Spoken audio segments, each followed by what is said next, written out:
Hola a todos. Quería hablarles un poco acerca de... Tenía este deseo en mi corazón de pues comentar un poquito de cómo Dios se relacionaba con el hombre antes de Cristo y después de Cristo. Ciertamente antes de Cristo, cuando vemos aquí en la Biblia, que vamos a decir que está dividida en el Antiguo Testamento, que habla acerca de muchas cosas antes de la venida de Cristo aquí, cuando vino a la tierra, y el Nuevo Testamento, la segunda parte, por decirlo así, después de Cristo, desde que Cristo nació hasta que Cristo murió y después de Cristo, porque entonces después de Cristo quedaron los mensajeros, los apóstoles, los discípulos que se encargaron de difundir, de expandir el mensaje que Cristo vino a traer, el cielo a la tierra, lo que Cristo nos vino a enseñar y a mostrar, ¿ok? Entonces, les quería más o menos contar específicamente.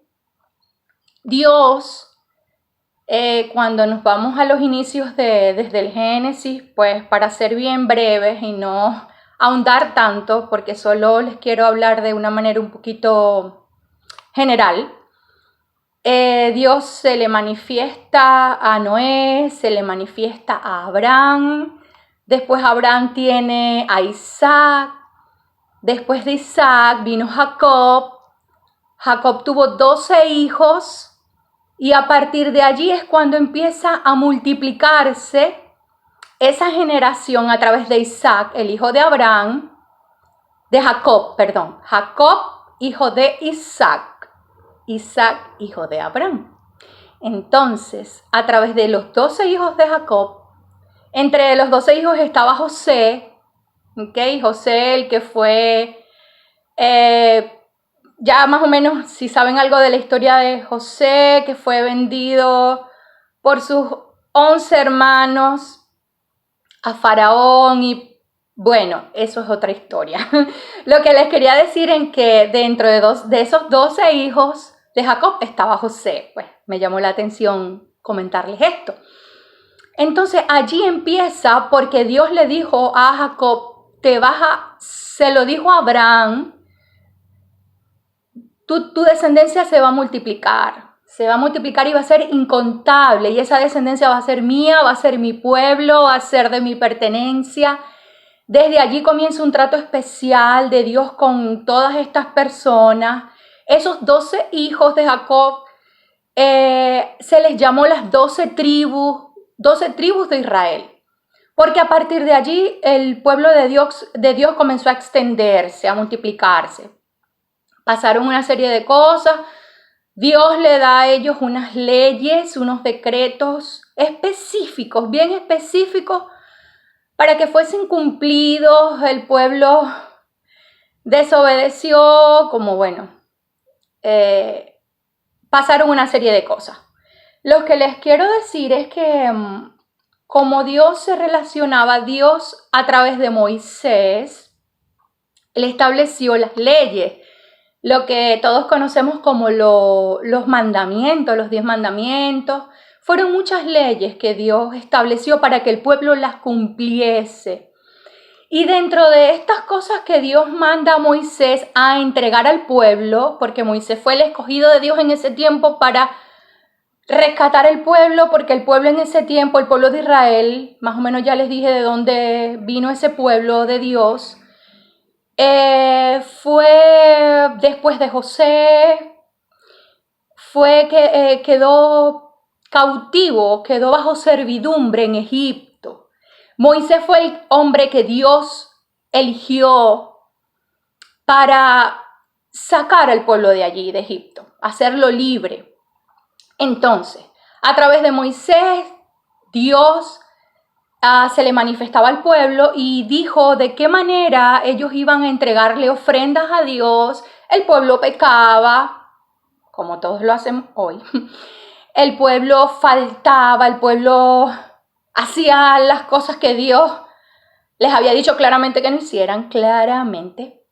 Entonces, la forma de relacionarse y que Dios perdonase sus faltas era diferente.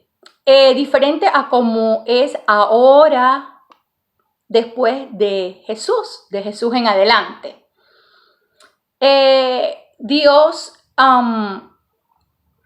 le da a Moisés las especificaciones de cómo él iba a levantar una especie de templo que se llamaba el tabernáculo de reunión, donde ahí Dios dio instrucciones específicas. Se llevaba un cordero, se sacrificaba. De esa manera, una vez al año, el pueblo tenía la oportunidad de redimirse, o sea, de que Dios perdonase esas desobediencias, esos pecados.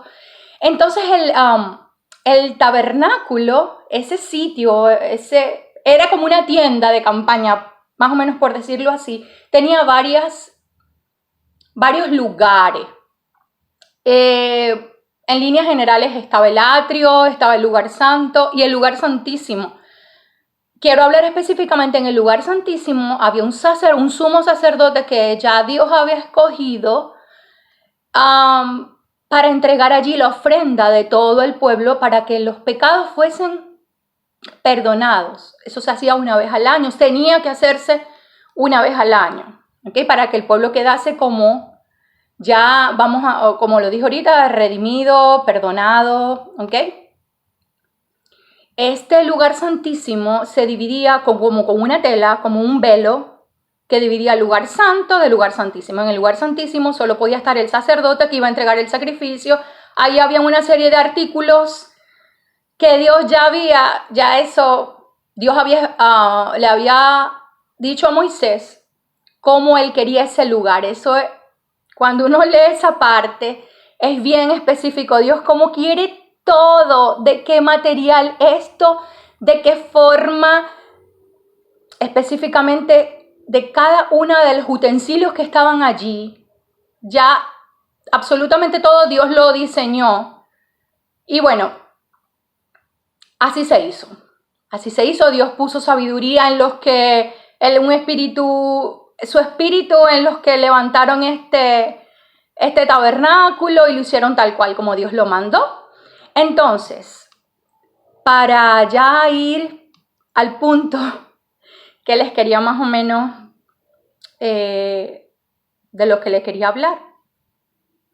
Así Dios, de esa manera, en ese lugar santísimo, y solo el sumo sacerdote entregando este cordero, este macho cabrío, este becerro, que tenía que ser un becerro perfecto, sin ningún tipo de defecto, era sacrificado, sí, porque así fue que se rociaba la sangre. Bueno, había allí la manera, ya Dios había dicho cómo se iba a hacer esto, no quiero ahondar en esto. Lo que quiero decirles es que de esa manera se hacía en ese tiempo, cuando a esto se le llama el antiguo pacto, porque así era de la manera que Dios se relacionaba. ¿Okay? Ese era el pacto antiguo de Dios con el hombre, a través del derramamiento de esa sangre, de ese cordero, de ese becerro. Ahora bien, cuando Dios quiere hacer esto a través de Jesús, que ahora se le llama el nuevo pacto, la sangre derramada del cordero. Y el cordero que Dios designó, que Dios eligió, que Dios puso como propiciación fue el mismo Jesús. El derramamiento de esa sangre, la entrega de Jesús, fue una vez para siempre. Ya no habían que hacerse ofrendas, ya eso quedó erradicado. Ya no hay un velo que hizo Jesús, nos dio esa entrada libre al Padre. Esa relación que podemos tener ahora con el Señor directa. Eso lo hizo su entrega, su sacrificio. El derramamiento de esa sangre, Él fue el elegido para que nosotros tuviésemos esa libertad de acercarnos confiadamente al trono de la gracia de nuestro Padre. Jesús lo hizo posible con su entrega, con el derramamiento de su sangre. Él lo hizo, obedeció. Gracias a Él podemos tener la plenitud, la libertad, como ya les dije, de buscarle, de acercarnos y saber que podemos tener una relación cercana, íntima con nuestro Padre, con el Creador, con el dueño y Señor de todo. Y bueno, más o menos les quería hablar de esto, que ahora tú puedes acercarte confiadamente al trono de la gracia, porque Cristo lo hizo posible. Él abrió ese camino, Él rasgó ese velo. Ya no hay división. Cualquiera que necesite acercarse a Él puede hacerlo. Puede hacerlo con esa sinceridad, con esa rendición en tu corazón. Tú tienes acceso a la presencia de Dios. Tienes acceso a través de Jesús. Quería entregarte este mensaje y bueno, cualquier cosita que quieras agregar a esto, puedes hacerme un comentario, cualquier duda que haya quedado por allí.